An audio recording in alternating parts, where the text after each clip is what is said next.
драго, пошто те имаме во Хоризонт Илма, ја виднаш ќе преминам на тим, можеби подобро ќе биде и навиен или да бидеме официјални, но боле вака.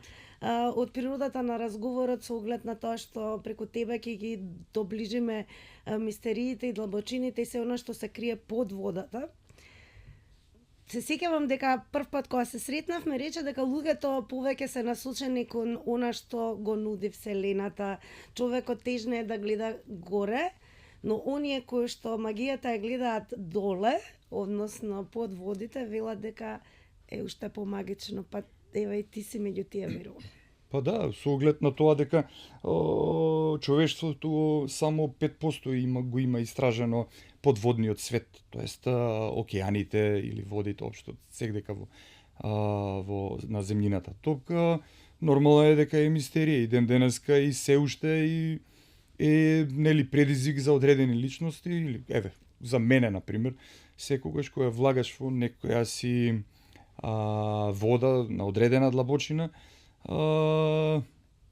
секое некое видување е за тебе ново, изненадувачки, па и провокативно да идеш под Добро, и како што биваат работите, нели секогаш од почеток се почнува, па еве кој е Зоран, како ти се спои со водата, дали тоа што те носи на летување, па нели ние децата прво што сакаме е да нуркаме пред да почнеме нели да пливаме. Да.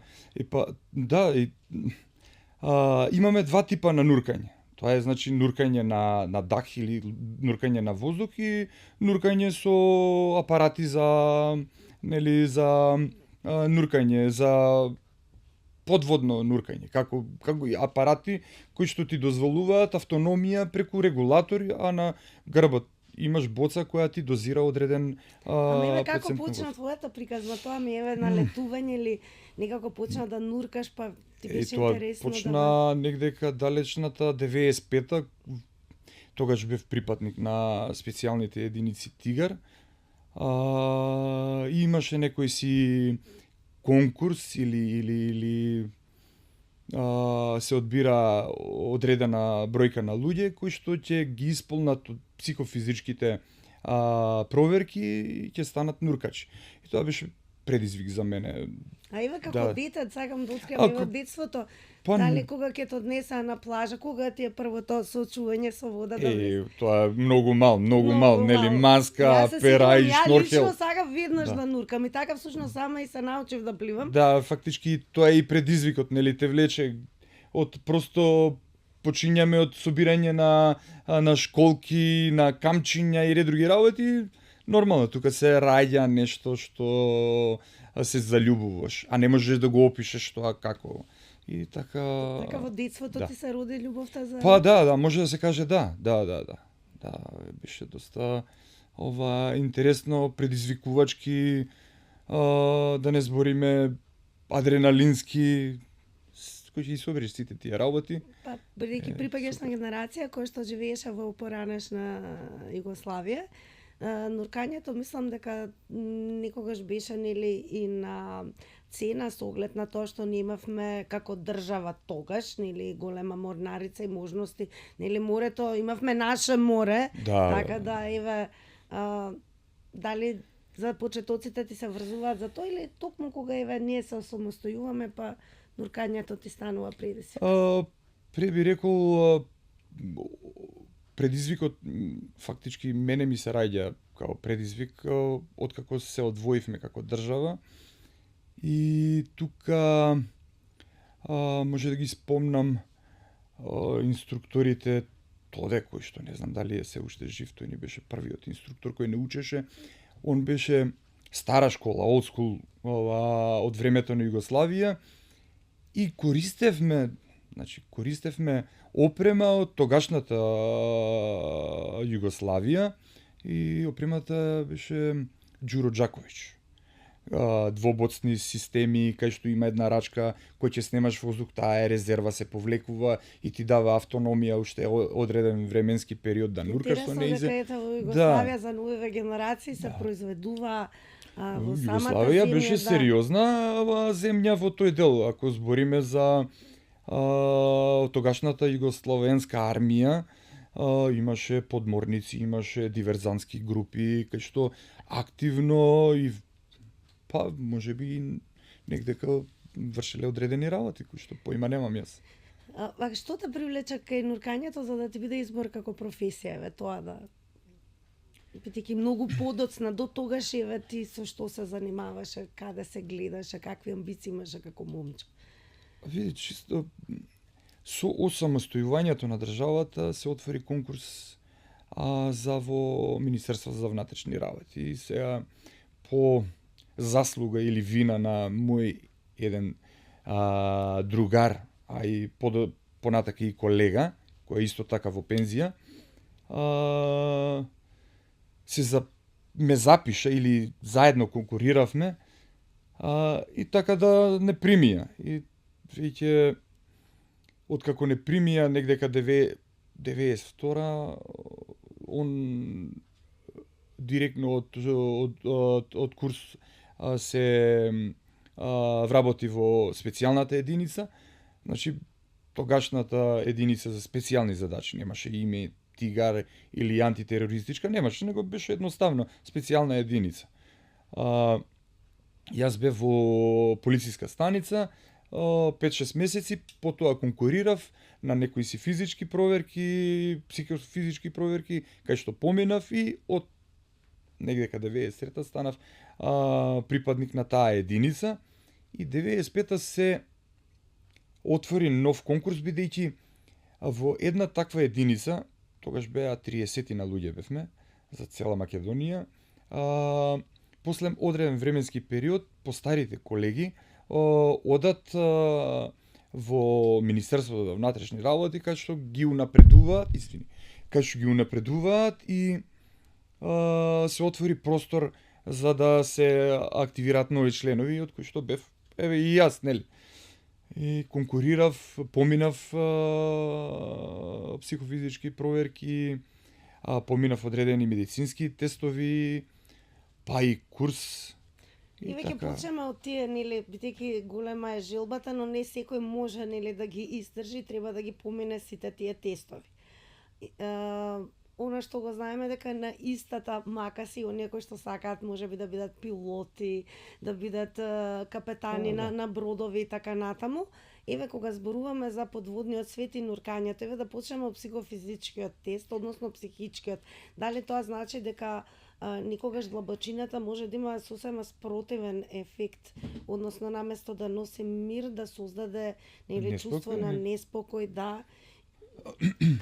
Како се менува еве психата кога како и секој спорт, општо во збориме било кој спорт, така и нуркањето е спорт. Меѓутоа во секој спорт има и одредени ризици. Например во фудбалот некој со нога ќе ти ја повреди, со некој неправилен старт ќе те повреди и ќе имаш повредена нога. Исто и во нуркањето со неправилно нуркање или неправилно користење на некоја си одредена опрема што ја имаш во тебе, постои одреден ризик да се случи некоја несреќа. За спорт на спортот, ти спаѓаш затоа и си тука во Хоризонт меѓу оние кои што всушност не постојат надпревари, значи затоа и го спомнав тој психофизички тест. Сепак специјалните единици имаат поинаков предизвик кога ќе заминат под вода, односно имате операции во кои што се случува спасување, откривање на тела и што се нешто крие, нели, водата. Тоа е многу поразлично, нели, кога знаеш дека се надпреваруваш. Или рекреативно ако нуркаш.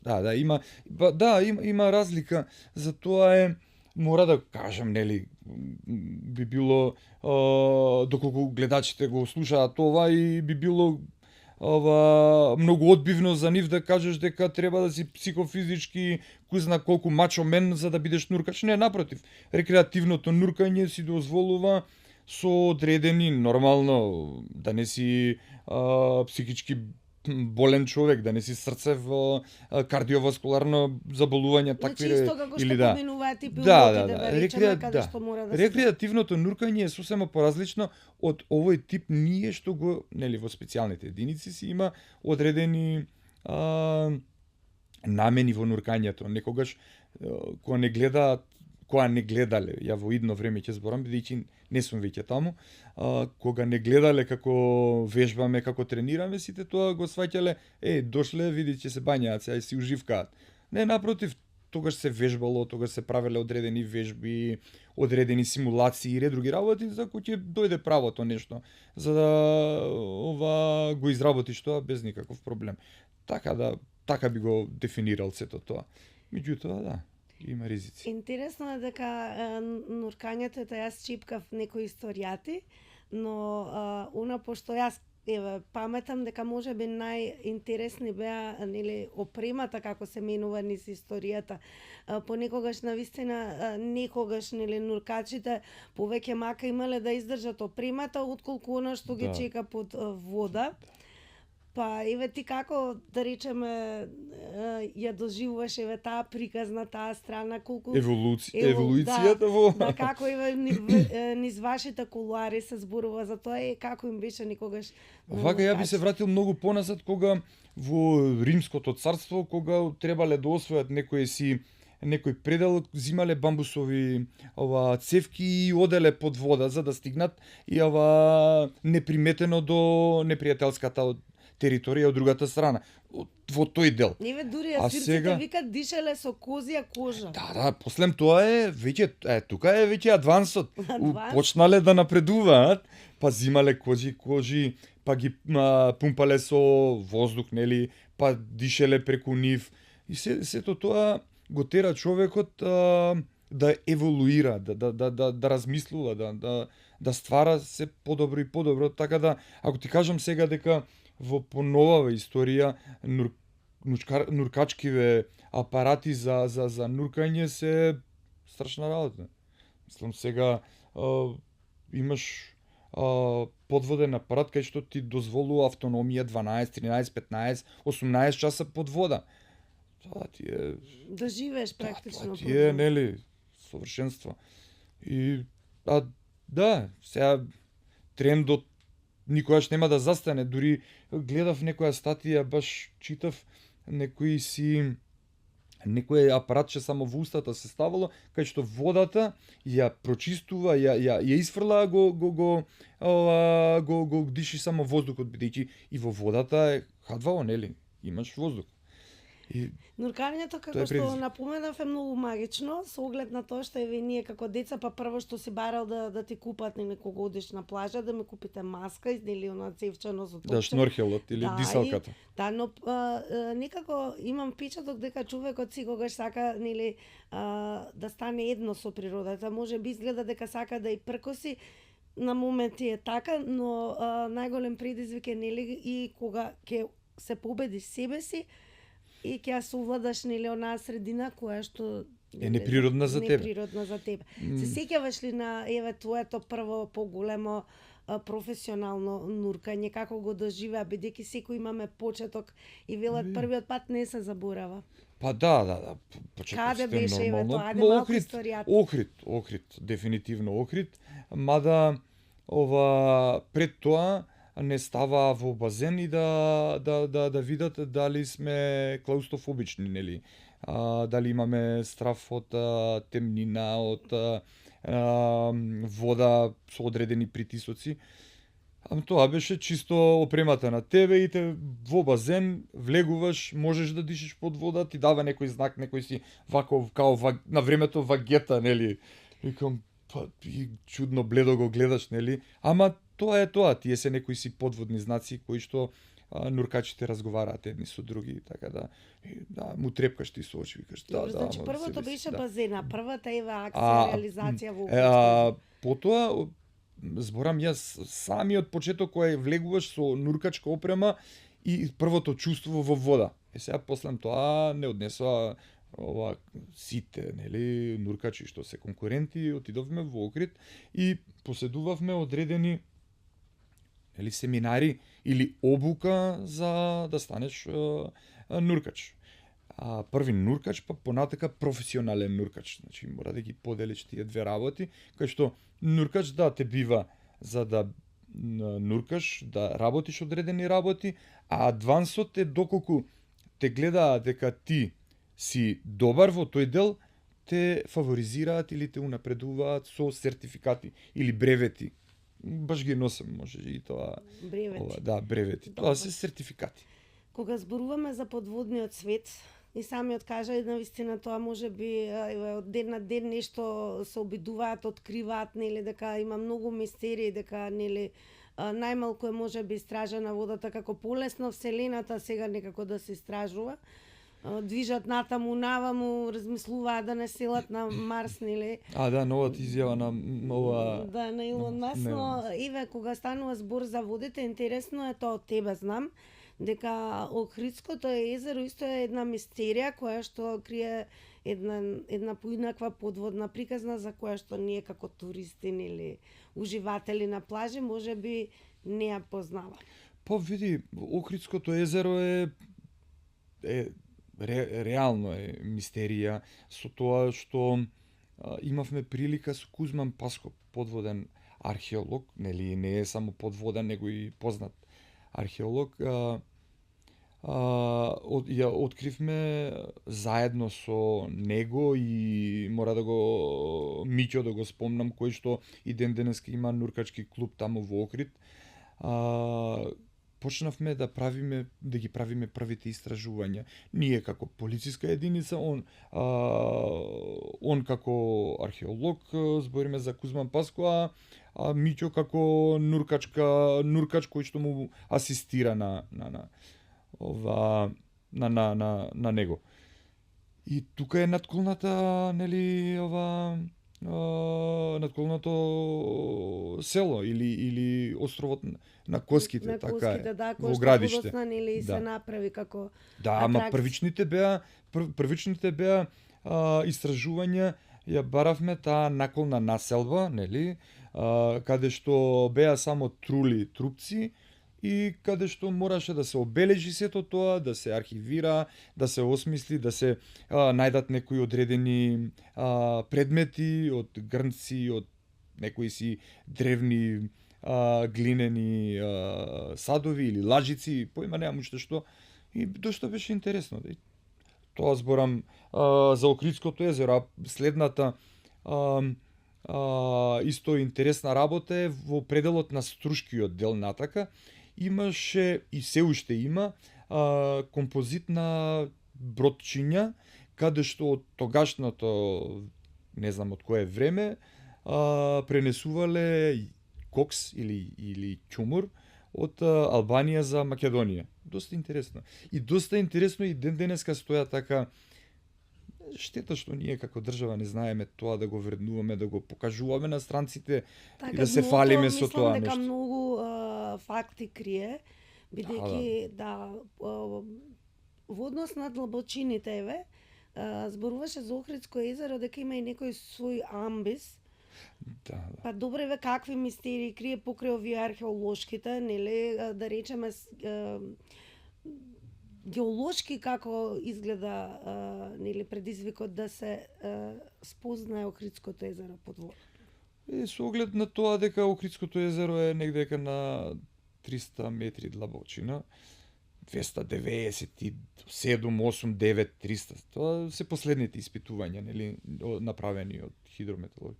И тој амбис се наоѓа во Трпејица и е доста интересен од делот на, за нас збориме нуркачите, е тоа што пред самиот амбис постои една платформа која би дошла ти некогаш таму да те однесам да видиш како е, би рекол дека тоа човек го направил како платформа некоја бетонирана, мајка природа е сепак. Трпејчани имат ли некакво кажување, легенда за тоа? Искрено не сум разговарал, а баш добра идеја, бидејќи сакам да напишам книга за пионирите на нуркањето во нашава држава. И тоа ќе биде добар почеток, гледаш, добри идеи некојаш. Така. Имам нуркач еден од Трпејица, кај што сигурно ја знае легендата за сето тоа. Не сум прашал. Ќе го поздравим. Да. Нели тоа е македонското Сентропе. Но еве да се навратиме на амбисот, она што фасцинира е дека природата понекогаш е поголема уметничка, нели, слика, има повеќе магија отколку што, нели, самиот човек може да создаде. Како изгледа, еве, да се нурнете во тој амбис? Па првен предизвикувачки, нели? А втора работа е... Какво е чувството кога се нурнуваш во нешто, а појма немаш што те очекува тоа? Тоа се, нели, тие 5% што рековме, уште на самиот старт. Значи, кој ќе застанеш на самиот амбис и ја гледаш и го гледаш црнилото доле, бидејќи немаш видливост. Буквално немаш видливост, имаш одредена видливост од сонцето од озгора што може да се симне да даде видливост до 30 до 40 метри. Понатака е многу се помала и помала видливоста. Така да кој ќе застанеш на самата ивица на амбисот, буквално амбис, кога зборам амбис, и ќе се свртиш према зидот и понираш надоле, тогаш се ствараат некои си одредени чувства кои ја не можам да ги опишам. Нели, ако збориме со вселената и водата, јас може да кажам дека пред да се качат луѓето во вселената горе, мора да бидат нуркачи доле. Значи мора, тоа по дефолт работат во една средина кај што е бестежинска, исто како во вселената, нели. Кога се симњаш надоле ги гледаш одредени сунгерчиња, на пример, кај што не можеш да ги видиш на друго место.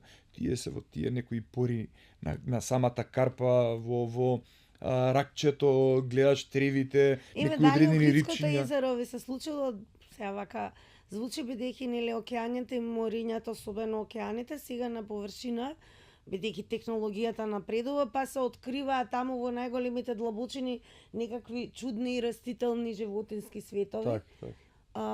Кои што си постоеле, ама ние не сме знали. Охрид, еве, дали има таква приказна каде што да речеме... Знам за сирената. Не. Не знам, ќе ни кажеш после Охрид. Дали има повеќе сирени самови, не знам.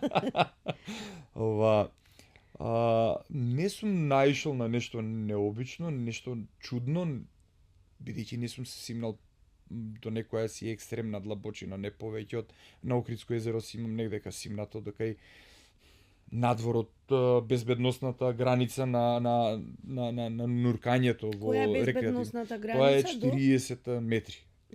После 40 метри влегуваш во зона на ризик, каде што твојата боца или твојот воздух што го имаш, екстремно брзо го трошиш и ќе немаш време за да направиш декомпресија. Меѓутоа, тоа понатака ќе го објасниме со тек на разговоров, а сега ќе се вратам пак на тие чудни рибчиња. Нема такво нешто. Охридско езеро можеш да видиш некоја јагула, некој крап пастрмка, што е доста убаво нешто да видиш такво. И треба така, и во последно време можеме да се пофалиме дека можеме да видиме и многу ѓубре. Значи, екосистемот се менува во една машина за перење, шишиња, што се нема долу, па еве што се човекот, односно ние му правиме на Охридското езеро, бидејќи нуркачите повеќе ми се чини во последно време трошат енергија, нели, да го исчистат Охридското езеро, оно што го правиме ние. Отколку нели да истражуваат и секако да ни дадат шанса да нели уживаме во него, онака како што уживаат и оние кои што одат во вселената сега туристички. За жал, совеста на луѓето општо не само за нашите, бидејќи во Охрид доаѓаат и туристи. Можеме да ги обвиниме нашите, меѓутоа процентуално поголем дел луѓе кои што го загадуваат Охридското езеро со пластични шишиња, со ВЦ шоли, мислам мизерија, има, ама се е до свеста. Сега Никола Паскали, он има нуркачки клуб. Он е еден од промоторите кои секоја година се труди бар одреден дел од луѓето да им ја разбуди свеста преку порталиве, денешниве, Facebook, Да, TikTok или други интересно работи. нешто не се буди свеста, туку сега се соочуваме, еве тоа е последна вест, каде што се пали онаа Охридска трска, која што е апсолутно Ама тоа е потребно национално за богатство, да, не да го знам. задржи тој екосистем, Да. бидејќи се во природата не е случајно. Така да И се со урбанава мафија ние не можеме тука ништо. Меѓутоа како нуркачи можеме да го дигнеме тоа гласот и да кажеме луѓе, ова е нешто што треба да го чуваме како идентитет на едно нешто, као на пример еве Охрид.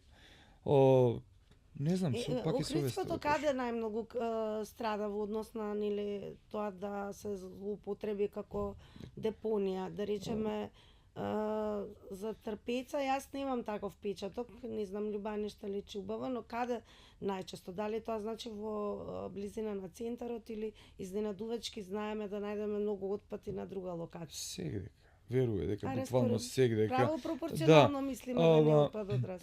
Знаеш што, претежно ѓубрето е сегдека кај што се урбаниот дел на езерото. Струшкиот дел нема да мислите дека е почист. Исто е. И таму е, кај што има викенд населби, таму е ѓубрето исто во делот, Охридскиот дел. Мислам, страшно е благодарност до нуркачките тимови во Охрид, кај што само иницијативно се организираат еднаш годишно или мислам дека и можеби и 2-3 пати годишно, кај што сето тоа го прават на некоја си доброволна безпарична надомес. Така и се додека сме на Охридското езеро, што го прави опасно, да речеме, бидејќи ние сме навикнати нели морињата, океаните особено да бидат предизвик и понекогаш ние велиме езерото штом нема ајкули, штом нема нели. Да, као посигурно. Не знам нешто кое што наликува нели на пострашна средина, да речеме еве сепак постојат струи, верувам дека Охридското езеро е предизвик, а тоа најдобро го знаете вие. Па да, како не е предизвик, кога збориме за некои си екстремни длабочини, е предизвик. Претежно збориме за почетниците нуркачи кои ќе си дозволат некои одредени работи, на пример да ја поминат, да сакаат да поминат таа безбедносна граница, без при тоа да се консултираат или да параат асистенција од некои си поискусни нуркачи кои што првично одма да кажам дека не ни треба да помислат на такво нешто. Али човечкото некое си се буди во нив, секогаш сакаат се подлабоко да ги откриваат работиве. На пример од мене би рекол, нели кажав и јас сами од себе си се побивам сега во приказнава дека сум го поминал тоа, таа 40-ка, сум отишол подоле, свесен на ризикот, меѓутоа пак мора да кажам ние бевме организирани со стејџеви се бази кај што имаш боца, регулатор, во случај да ти снема твојата боца воздух, да отидеш таму, да земеш, а не да излезеш надвор, бидејќи ако излезеш автоматски надвор станува болеста таа некоја си нуркачки и така. Кај што е ризик. Охрид, која вода би ја извоил во нашата земја, која што ти била предизвик и никогаш... Да, Македонија е прекрасна, луѓе. Ајде малку да многу е убава. да Еве не на пример биде една само Галичица. Галичица е езеро кај што има видливост, сега колку може природни езера, колку може да ги споредуваме природните со вештачките езера, нели? Вештачките се со помала видливост, меѓутоа еве интересна прича, интересна приказна. Кога се прајало вештачкото езеро, потопено е цело село. И за наша среќа инструкторот Мирослав не однесе на таа локација, бидејќи он ја знаел, и се симнавме буквално во селото. Не знам како си го заборив се. Се симнавме во црквата. Има таму една црква која и ден денак стои, крстот, кровот, гробишта, ограда. Ни беше укажано да не влагаме внатре, бидејќи при самото влагање се ствара некое струење од самите пераи, од самото движење, да не падне некоја да не се Тоа сруши. значи дека струите во сите води се најголемата опасност, всушност. Тие се тие Па кои да, што... подводните струи се ризикот на еден нуркач. Мене ми се има, буквално, мислам, мене ми се има, глупо кажувам, на секој му се има случајно, сигурно, некој си подводно струење да те повлече. Ќе кажам еден пример, кај што нас ни си има случајно, и како тоа беше на Преспанско езеро, во село Алдинци, така мислам, Алдинци, рибарско село, потонат рибарски чамец со мрежи, рибари вплеткани во мрежите удавени. И сега не праќаат нас од МВР да ги пронајдеме и да ги извадиме. Одиме таму, се спремаме, влагаме во езерото и од прилика на укажување на сведок каде се случил тој немил настан, се договараме линеарно, бевме 4 нуркачи наредени да се симнеме доле на даден знак дека окей, спремни сме. А тоа би било окей, идеме доле, нели? И се спуштаме доле и одеднаш буквално не фрла нешто, па може да кажам на 30 и на 40 метри подоле од местото кај што требаше да се симнеме. И сега не можам да кажам испаничени, но не ни беше сеедно, се гледаме и даваме знак да искочиме на површина. И идеме на површина, излагаме и сега се гледаме еден со друг. Што беше ова, луѓе? Што е? И се одлучивме да излеземе надвор, да направиме некоја друга стратегија. Меѓутоа, имаше еден стар рибар, значи од селото, и не прашува, што е, дечки, зашто вака брзо излеговте одма. И му ја кажувам приказната. Целата што ни се случи, и вика, па да бе, вие нели знаете дека има река доле. Пази, во езерото река. Сега викам, Стариов, викам, си игра мајтап со нас, викам, добро, викам, сега дај, викам, не се шали со нас, како може во езерото река да има. Така се вика, тоа е, буквално имаше као канал излабен, кај што си поминувал. Како да повториме локацијата, точно е... Алдинци. Алдинци. Да, тоа е рибарско село. Па од селото е, нели, негдека на 200 метри позицијата, кај што е тоа струење. Ама буквално е како канал кај што река би поминувала. Тоа свативме дека, нели, логички, дека езерото е жива материја, водата е жива материја и таа си прави некоја си циркулација, некое си движење. И добро, тоа кога го свативме. Дали тоа им се случило елеве на рибарите или они едноставно настрадале? Не, они настрадале од премногу голем улов на риба, се претовариле и мало таласење на Преспанско, на езерото, црпнало вода и потонале одма. А бидејќи биле во рибарски чизми ова тешка опрема, алишта, потонале и се увиткале во мрежите, така да. Немил настан, меѓутоа, ете, бараше да ти кажам. Така, но вие сте секако единица бевта, еве ти беше дел од таква единица, каде што се разбира, кога ќе се случи нешто под вода, во вода, голем дел, нели, се кријат и информации под вода за кои што можеби ние горе, нели, ние на површината и не знаеме во однос на тоа што форензиката да остава и интересен печат и кога нештата се кријат под вода. Бидејќи ние гледаме, нели, знаеме како изгледа форензиката на суво, односно како се бришат траги и така натаму, претпоставувам дека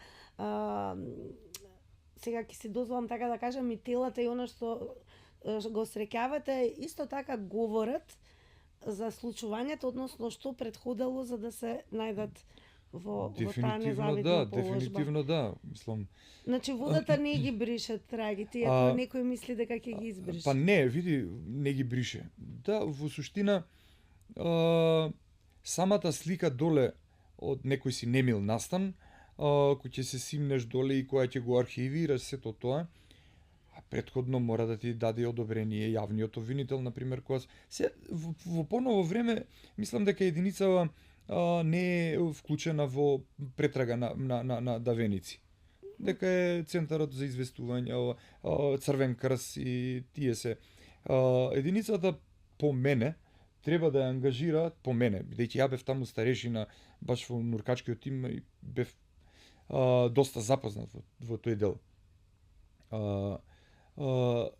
Треба да ја ангажираат само каде што има сомнеш за извршено кривично дело, убиство, па фрлени се предмети од убиство, убиено, утепано лице, па фрлено во водата, кај што треба да се, или па излетано возило, кај што е, нели, Така или се фингирано. случила некоја несреќа или Во некој тој дел, давање, иначе, општо за давеници, текот на годината, ако процентуално гледаме, има бајги давеници. На просечно му доаѓаат по 10-15 давеници на годишно ниво. Сега просечно, нели, ако ги собереш уназад 30 години, дека имало 10, некогаш имало двојца, некогаш имало, мислам дека не се случило да нема ни еден на годишно. Секогаш има не давеници. се случило. Еве како водата, да речеме, ги конзервира или ги открива фактите за тоа што претходело, односно што се случило. Како? Првин, ако го утепаш човекот на површина и го фрлиш доле, тој не може да се да, не може тој да се напие вода, не е давеник, нели? Првин, не може проста математика. Никогаш не сум се занимавал со таа мислам со таа работа. Претежно сме биле ние асистенција на одредени личности кои што ќе ни кажат што треба да направиме.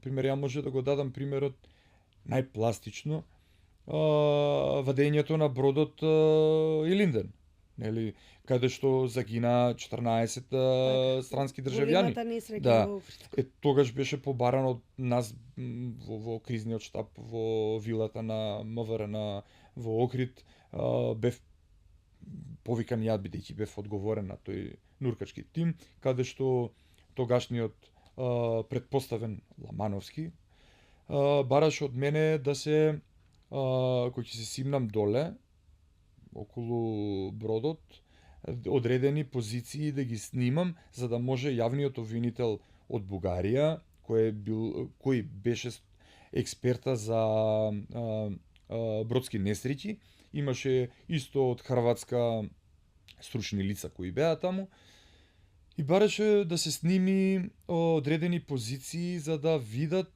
дали е тоа терористичко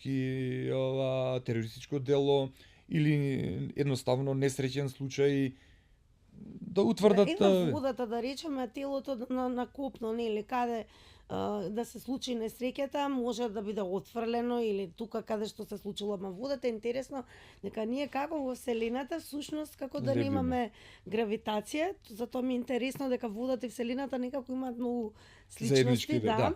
И да речеме, еве колку па и таквите докази телата се движат, односно сигурно не остануваат на оној момент каде или со голтањето вода добиваат на тежина. Како изгледа? Првен имаш мокар давеник, значи тој се дави пиејќи вода и тоне доле.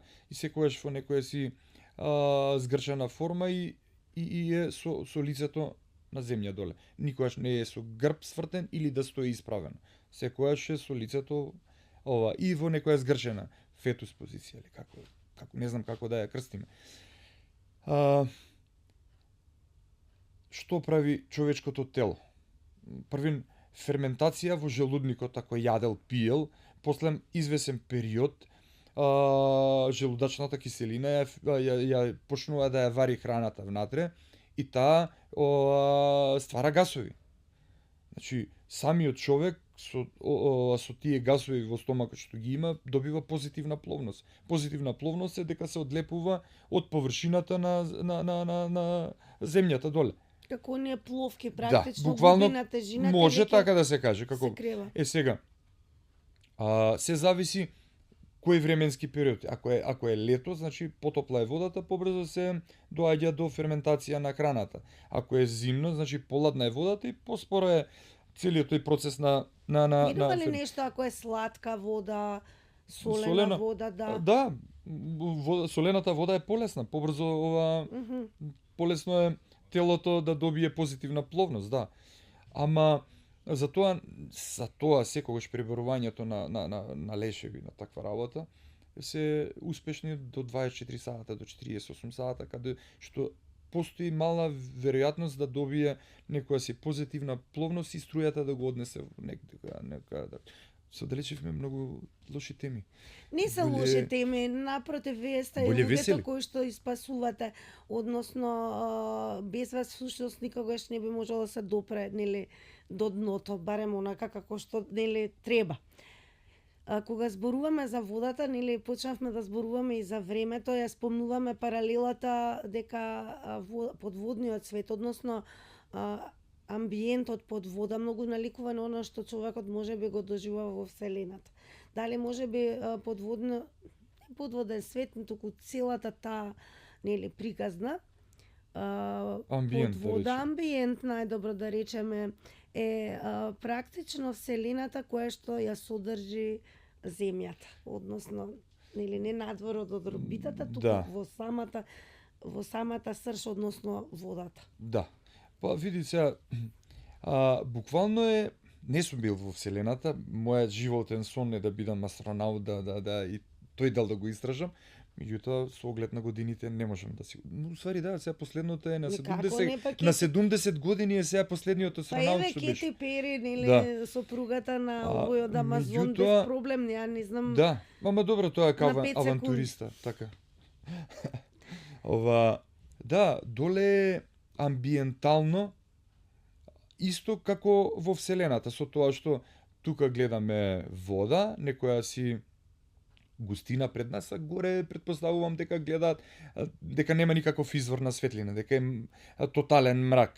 Ова на телевизија филмовите се, нели, као филмови. А реалноста е сосема друга.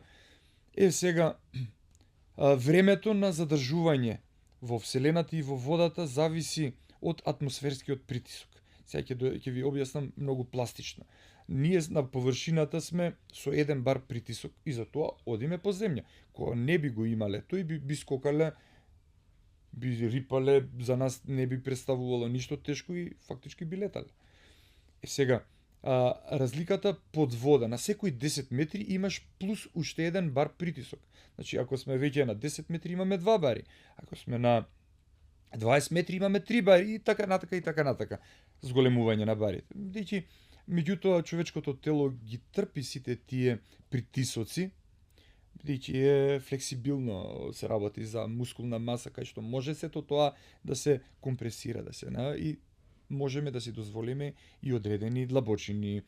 И тоа го зборувавме, нели, за големото ветно култен филм од 90-тите, каде што јавноста се соочи каква е магијата за оние кои што и се надпреваруваат, нели, во фридайвинг, односно слободно нуркање без опрема. И одат до која длабочина да рече? Па некдека од 100 нешто метри, сигурно до 140, не знам кој е рекордот сега. Значи тоа од ден на ден се менува, бидејќи човекот е чудна суштество. Е предизвик да го помине сето тоа. Као доделување на Нобеловите награди за буквално за склекови, еден некој напел 1000, ја ќе направам 1002. Ама тоа е исто и збориме и нуркањето на дак, на воздух, каде што се задржуваат убави 15 минути без воздух, што е тоа се крши со сите закони на физиката. Да. Кога напредуваш во една кариера како нуркач, секако верувам дека има и соработки со нуркачи од други земји. Па еве како би ги опишал нуркачите од океаните, нуркачите од морињата, или што може од таму да се научи? Дали еве ти си имал предизвик покрај морето, еве океанот, да го доживееш, кој што навистина може би најстрашен, барем така ми да, сите викаат дека на океанот е некој си посебен филинг, посебни чувства, посебни вибрации. Имав некоја си прилика, бевме на Тенерифе, за жал не нуркав, само ама го окусив воздухот, водата и ред други работи, каде што е стварно многу убаво, многу предизвикувачки. А морињава, да, морињава се, мислам, самата самиот амбиент подводен е сосема поразличен од езерата, да бидеме реални. Во Египет црвените корали и ден денеска се брои еден предизвик во светот да ги доживееш, да ги видиш тие бои, да видиш светот подводен таму е нешто доживле, да.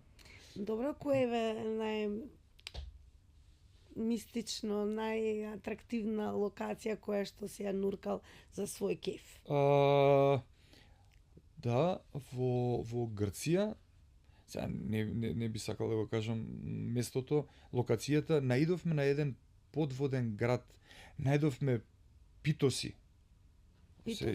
Питоси се, тоа се чупови.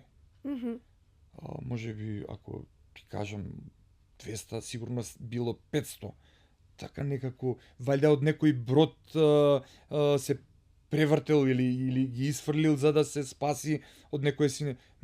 Прекрасно нешто беше, имаше тука дел од историја, некој доживле, некој посебно чувство имав кога го гледав тоа.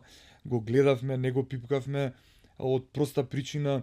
Жално е тоа да го земеш, жално е да го пропастиш. Тогаш веќе го скверна. Да, мислам, стварно е тоа беше доживле, некој за мене, окей, супер, кул. А во Бугарија во Созопол бев на Неле, тоа морам да те прашам, значи да. Кога станува збор за летувањата, барем ние како туристи некогаш, Црното море е многу интересна работа, тоа кога зборуваме за струите. Дури имало информација дека од руската страна е помирно, нема толку несреќи, ама кога станува од бугарската страна, всушност се создаваат некои подводни струи кои што создаваат бранови кои што мелат. Каков предизвик еве такви води кои што не се ни да ги уживаш, а камоле не знам за вака, знаеш што, можеби на самата на самото крајбрежје е такво и буквално убаво го опиша. Дури имавме и случај колегата Гиевски Сашо, мојот бади партнер заедно сегдека кај што сме нуркале, имаше прилика за среќа на децата. Учителка која не знам од каде, дали од Бугарија, мислам дека руски, така нешто збореа, али не сум сигурен. Подобро Сашо ќе каже. Беше на страна, децата беа во вода на самата површина, тука на самиот почеток. Такви бранови, како што ги кажа, одеднаш се појавија и буквално мелат. Она буквално го зима детето и го повлекува. Две деца така, две деца ги повлече морето, а буквално никој не ги ни примети, среќа. Саша се најде тука и ги фати. Да речеме, таквите единици нуркачите имаат мисија, нели, од тука да извлечат, и тоа е даваник, и тоа можеби тоа веди претежно такви води како предизвик. Претежно ние сме на свршен чин која веќе си има и завршено. Целиот процес удавил таму. А ако се најдеш чисто случајно таму, возможно е да се делува кога имаме такви води. Знаеш што? Да, може, доколку го слушаат спасителот што се наоѓа на плажа и каде што е истакнато црвеното, зеленото, помаранџестото знаменце, тоа да. Тоа што претежно они спасителите што работат на тие имаат познавање од кога иде одредени невремиња и други работи и тога да. Добро. Тоа е само. И да се навратиме еве на локацијата во Бугарија која што навистина еве ти останала во сеќавање односно на што криел подводниот свет. Во Созопол нуркавме кај смрзнатиот војник. Место викано смрзнатиот војник таму. И зошто така нешто? Некој си таму на времето било некоја си лука на пристаниште на тие древни бродови и валјда некој си војник таму смрзнал, појма немам, искрен да бидам, така се викаше местото. Така ни го кажа колегите од специјалната единица од Бугарија, Собот, така специјална единица за борба со тероризмот, така Собот. И одевме таму, нуркавме во тој предел. И сега што убавината? мислам убавината, нели, под наводници. За тоа и се вика Црно море. Се видливоста е многу мала, никаква, меѓутоа до одредена длабочина. Негде дека 35 метри, како се симнавме доле, одеднаш буквално чистина, видливост, некоја чудна, буквално се беше прозирно. Одеднаш, ама најчудно од сето тоа беше водата беше како кристализирана, како некоја вода која ќе ставиш во фрижидер и кој ќе извадиш и она пред да замрзне, нели се гледаат кристали некои си. Како го објаснува тоа? Дали е врз разликите на температурите? Сигурно, дефинитивно да. Дефинитивно да. Не осеќавме ние некоја ладна вода, меѓутоа беше свежичко, да, беше, аз збориме тоа август беше, некаде топлиот период. Имаше и интересно одеднаш го гледавме целата таа огромна површина, бидејќи под вода, ако немаш препрека, гледаш недогледно. Хоризонт. Недогледно, гледаш хоризонт, буквално, само под вода. И интересно чувството, знаеш, необично. Како влијае, го спомнавме и времето. Како ви изгледа времето? Како го доживувате вие лично кога се наоѓате во подводниот свет? Еве и кога ќе идете на некоја магија и на некоја приказна за која што ние на купното можеби никогаш нема да ја доживееме. И ќе остане привилегија за поединци. Да. Ќе почнеме времето. Бидејќи во Вселената, како рековме пред да почне разговорот, поинаку се мери времето, светлосни години и така натаму. Да. Како се мери времето под вода? Не зборам во однос на тоа колку имаш воздух во... Да, автономија на боцата. Туку вие лично, еве, како го доживувате, како ви се чини, дали минутите, секундите, дали едноставно се чувствувате Во како суштина дека е останало безвременски. времето? Безвременски. Во таа позиција, збориме за рекреативното нуркање. За техничкото нуркање Рекреативно. е сосема поразлично. Само да спомнам дека 1 час работа под вода е како реципроцитет е како 8 часа работа, физичка работа на површина. Значи, многу поголеми напори треба да вложиш за да завршиш одредена работа, која на површина би ја завршил многу побрзо. А временски е безвременски, бидејќи се наоѓаш во една безтежинска атмосфера, регулацијата на воздухот ја диригираш сами од себе си преку регулатор и едноставно уживаш. Знаеш, кога времето брзо оди, кога ти е најубаво.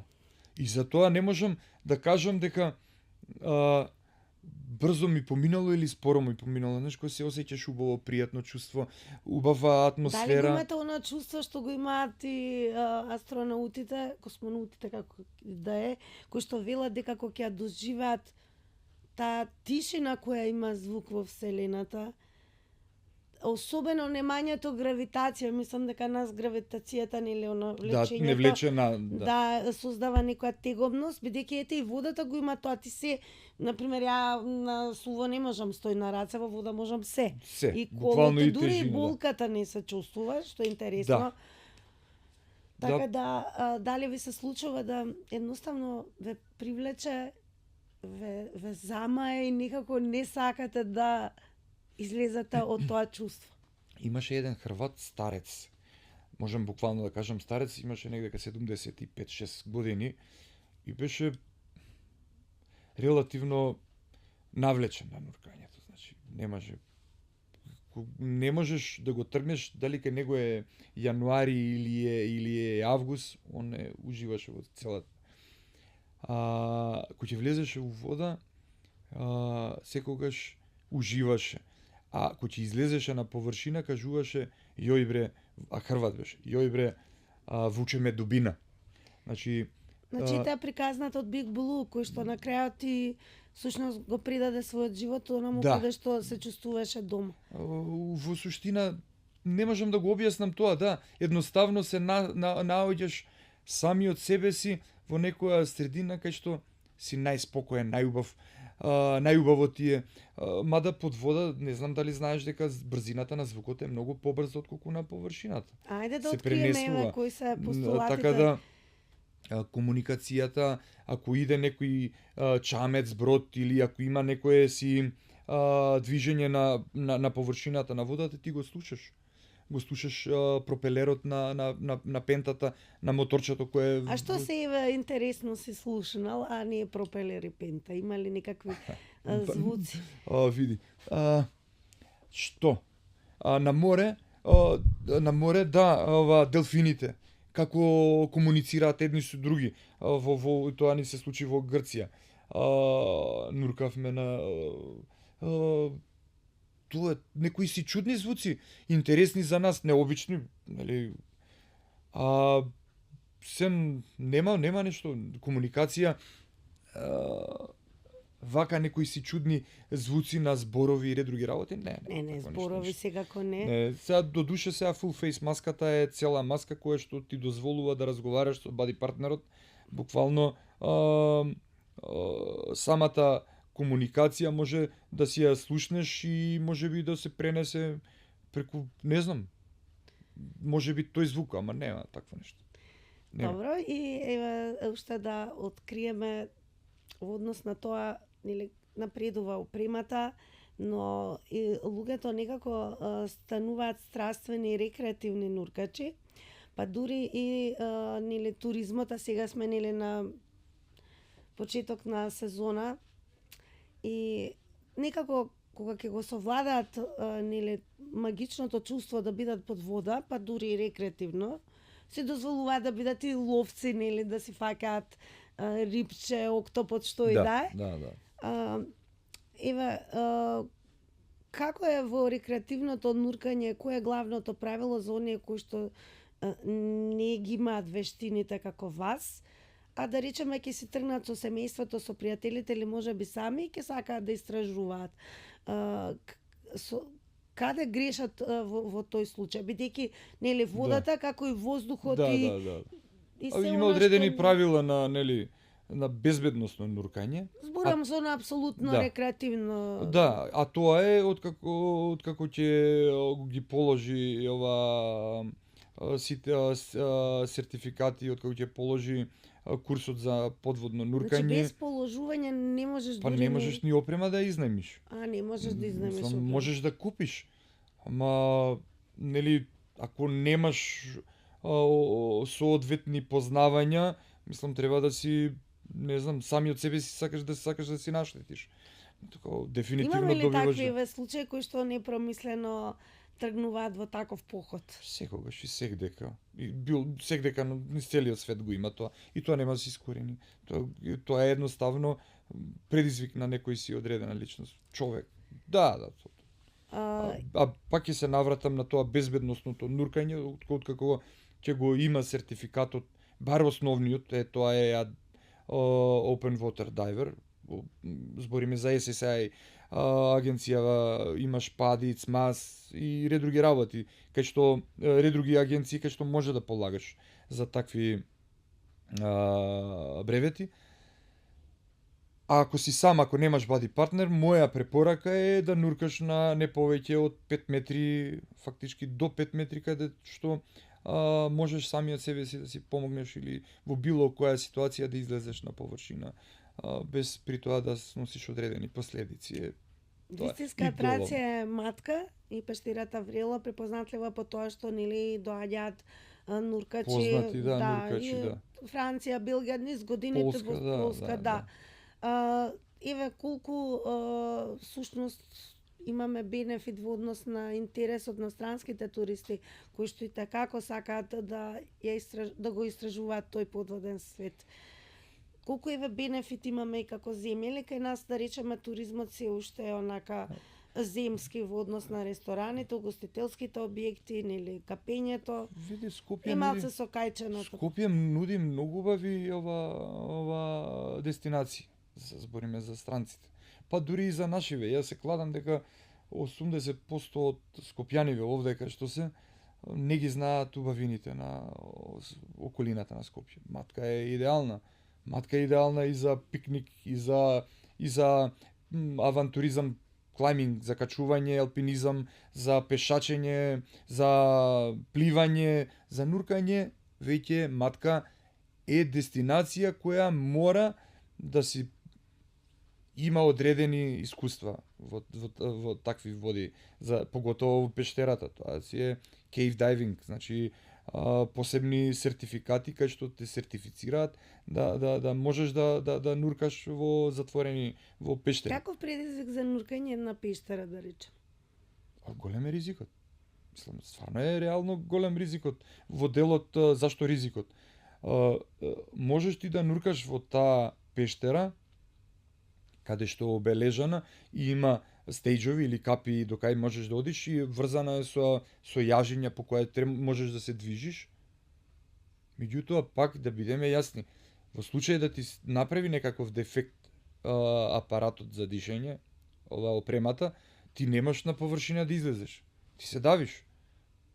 И за тоа е ризикот во нуркањето во пештерите и дека тоа е посебен начин на нуркање со посебни обуки и ред други работи. Тука нема шала. Кои се најдобрите нуркачи како нација? Французите или како? Добро. Како може? Како може? Мислам, нема најдобри. Нема најдобри, некои кои што се најспредни. Збориме од воениот дел, од приватниот, од цивилниот, кој? Navy сила, збориме америчката нуркачка екипа, од спецназ од руската, од ред француската легионера. Тоа се све врвови каде што имаат одредени нуркачки искуства, па ние ништо не сме за подценување. Верувај. Да, колку е интересот голем, да речеме, да се формираат нови единици на нуркачи, колку младиот свет еве прави отстапка и наместо да го фати економскиот тренд во IT секторот, се одлучува еве на една ваква професија. Кој што ти нуди бенефициран стаж? Првен, ние сме мала земјишка, ние колкав ќе е интересот или колкави ќе се потребите, да речам, за да се формираат толкави поголеми групи и ред други работи, тоа е ствар на стручните луѓе кои што нели треба да дадат проценка или оценка, не знам уште што. Да не забораваме да кажеме дека релативно скапа опрема е тоа задоволство, сепак не е тук така ефтино. Добра опрема е 2, 3, 5 илјади евра. Со кого најчесто соработуваме од регионот, еве Србија е постојано пред некакви предизвици, барем на јавноста што може нели да прочита. Имавме ситуација каде што один да прослави нова година, па го снемува во ниедно време на полнок паѓа во вода, па го бара, па сега излезат девојчи, така натаму, па еве соработувате ли, да речеме, соработувавте ли на нас? Единиците, ние имавме размена на искуства, значи сме нуркале и сме имале разговори и размена на искуство со србите САИ, специјалната антитерористичка единица, со црногорците исто САИ, они со специјалната единица Лучко на хрватите, со словенците, буквално со босанците, буквално со сите тие бивши југословенски, па дури сме имале и размена на искуства и со албанците, со грците, бугарите, да не зборам, нели ви кажав пример. Така да од општ интерес е да имаме соработка едни со други. Политиката сосема сосема е на друга страна, бидејќи ние тие фрустрации што ги имаат политичарите ги немаме. Морам и ова да те прашам, бидејќи верувам попознатија подводниот свет отколку овој горниот и магичен и привлечен. Како го објаснуваш еве новиот тренд? Го ја освојуваат рекреативно вселената, дури онака на 10 секунди, но она што фасцинира е што си дозволуваат нели рекреативно да се освојува и подводниот свет. Титаник, не знам зошто, мене лично ми е многу чудно зошто и понатаму станува толку магичен, да ти платиш дури и нешто повеќе од $350,000 да влезеш во нешто како играчка, и да те нема, нели? И да го доживееш всушност компресијата, оној притисок кој што единствено таков крај сме гледале на цртаните филмови. ќе го Последниот пример пуф им се случи. си Како го кажа? објаснувате вие кои што нели работната канцеларија ви е во одводниот свет? Како го објаснувате таквите екскурзии каде што луѓето се желни, добро ги разбираме луѓето дека Јас ќе те прашам тебе. А на пример, кога ќе ти кажам дека оваа дискотекава нова што е, многу интересен шанк, има многу убава, има убаво се паре и ред други работи. Знаеш, тебе веќе те заголисувам и ти си размишляш, а кога баш убаво е, а како изгледа тоа? Значи, тоа е пак до човекот. Да не забораваме дека пред година дена се случи таква несреќа каде што во подморница се симна татко и син милиардери и тој што е управо и трагично загина. И тоа е вакуум, не знам што доживеа, не знам како се не знам како се викаше, да. Бидејќи во претходното за Титаник што имаше таткото за роден ден, нели го почести синот. И она што е интересно е што изгледаше многу импровизирано. Па не знам како ги овие нови трендови каде што милиардерите да речеме си дозволуваат нели да и пркосат на природата и секако да им пркосат и на стручњаците. Едноставно ги живеал сите благодети на површината, предпоставувам, сегдека бил и сега предизвик му е, нели, подводниот свет. Па после тоа би му било, нели, над како? По мене секоја работа има одреден ризик. Па и тоа, знаеш, не можам да го дефинирам, мислам, не сум во нивната свест за да можам да кажам тоа го прават ради тоа и тоа. Предпоставувам секогаш бар по мене е предизвик нешто што е мистично. А мистично е, например, да отидам да го видам Титаник со мои очи, а не преку монитори. Па ако може и дури да го пипнам, пак да бидеме реални,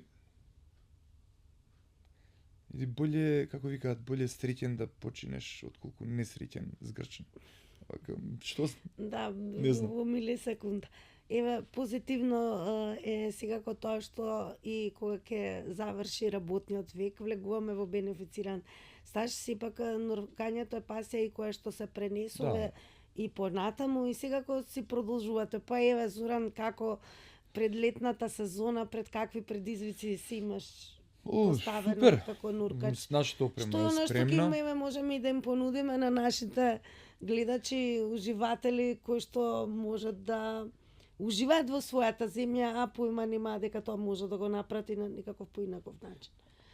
Види, многу просто и едноставно. Само треба да отворат веб страната кој нуди такви услуги, нели? Да земат пешкирот, купачите се разбира и да поедат таму. Да, нашата опрема е спремна. Летнава сезона негдека сигурно на море Грчкали, можеби Охрид, бидејќи ја имам и колеги и другари кои се нуркачи. Доктор Балевски е Дали е Дојран ставен на таа мапа, бидејќи заживува, преспа ја немаме. Не, бидејќи нема видливост Дојран.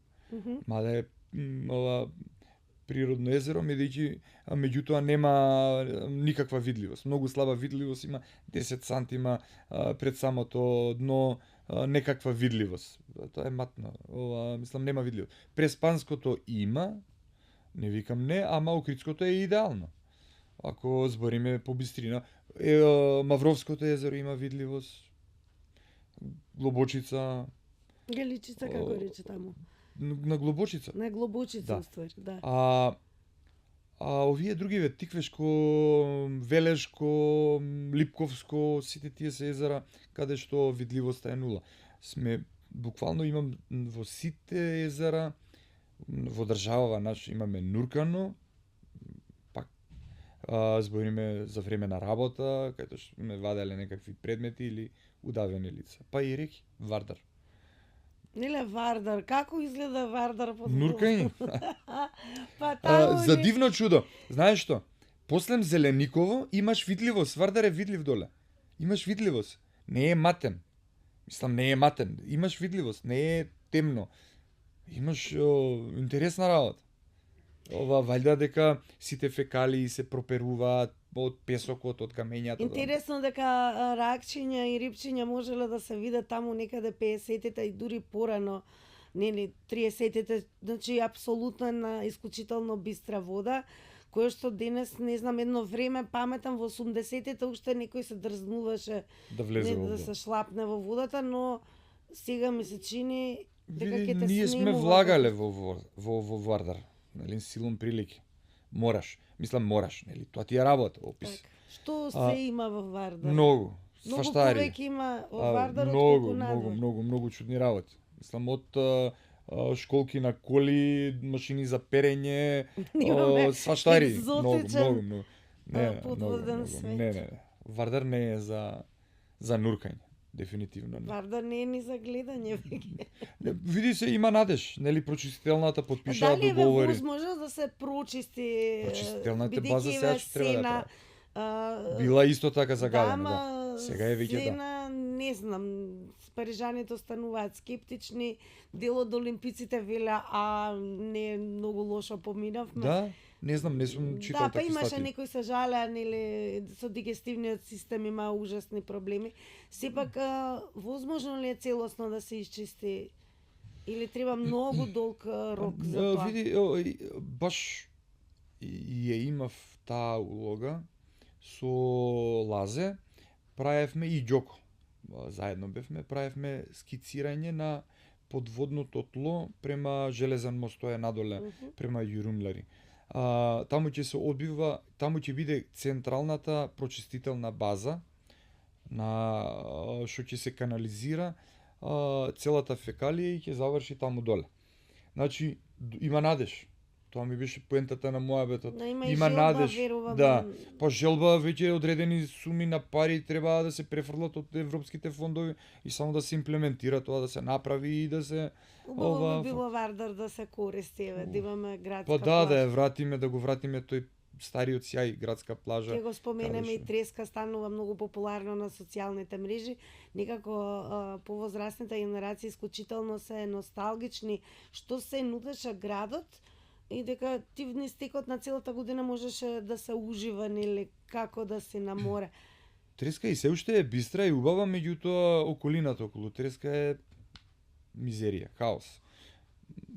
Мислам дека тука е градоначалникот на општина Сарај треба да се погрижи во тој дел, бидејќи се они ќе си префрлаат топката град Скопје, општина, тоа индивидуално. Ако збориме за некое нешто што сакаат да го оживеат, да го направат атракција за луѓе кои што се авантуристи, а многу ги има, со Лазе заедно, Кајак Adventures групацијата имаме, каде што се јавуваат луѓе, сакаат да кајакарат и идеална е реката за такво нешто. Меѓутоа се страмиме кој ќе поминуваме низ делот кај што е урбаниот дел. Луѓето стварно немаат култура, фрлаат од Тоа е веќе и далеко од култура, тоа е веќе како злосторство. Па не можеме да обвинуваме ние, меѓутоа ајде да речеме култура некаква некоја си, али штета. Која е следната дестинација после Хоризонт? Наскоро одиме каде да нурнеме, во кој води? Па не знам, Бали нешто споминјавме, сакаме да одиме натака. Нели што ви убаво вас? Какви води се Бали? Еве нас тоа ни звучи како екзотична дестинација, ма верувам на мапата има зошто стојат тие води. Па претежно пред да идеме куцаме да видиме какви дестинации има нуркачки и имаат баш прави остравца каде што има само нуркачки бази. Значи знаат каде валја одредени нешто, корали, риби, ајкули, таква работа, безбедност. Се сретнали со ајкулева да прашаме? Не. Добро. Да поздрави ако видиш, ама оддалеку. Шегаш подалеку од нас. Не, мислам дека не се сите ајкули што напаѓаат, меѓутоа не знам колку има нешто, многу врсти одредени напаѓаат, претежно тие што се гладни. Мислам дека најстрашна ајкула е човекот. Најстрашен предатор би рекол ја. Предатор, да, е. Да, човекот. Зоран, благодарам многу. Еве како ќе ги охрабриш оние кои што те слушаа и рекоа, Па јас можам нуркач да бидам, како ќе ги охрабриш, да не се откажат ако еве имаат таква пасија. Пронајдете се самите себе си, знаете што сакате и нормално тука сме ние. Ќе уживаме во нуркањето. Да, тоа е љубов и уживање кое трае вечно, некако така. Дефинитивно да, мислам дека цел живот и некогаш кога ќе остареш ќе го кажуваш на своите внуци, правнуци, зависи животниот век. Благодарам што ја сподели твојата приказна со Хоризонт и Беше мило. следно гледање ќе зборуваме за на Бали како Да, стапуваме. дефинитивно да. Благодарам од секој случај на поканата.